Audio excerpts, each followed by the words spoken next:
के तपाईहरूलाई थाहा छ बोट बिरुवाले पनि हामीहरूको जस्तै गरेर खाना बनाउँछ र आफू ठुलो रुख वा बुट्यान बन्न सफल हुन्छ। सुन्दा त अचम्म लाग्यो होला, तर बोट बिरुवाले पनि खाना बनाउँछ र के को माध्यमबाट त्यो अब म भन्छु। बोट बिरुवाले सूर्यको प्रकाश, अक्सिजन र जमिन मुनि भएका खनिज पदार्थको माध्यमबाट खाना बनाउँछ र त्यो ठुलो रुख वा बुट्यान बन्न सफल हुन्छ र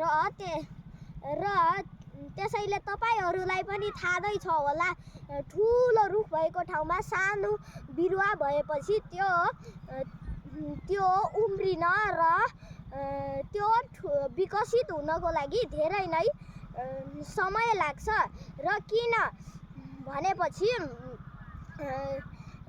त्यो ठुलो बोट बिरुवाहरूले त्यो सानो बोट बिरुवाहरूलाई जति मात्रामा प्रकाश चाहिएको छ त्यति मात्राको प्रकाश पाइरहेको हुँदैनन् र त्यसैले साना बोट बिरुवाहरूलाई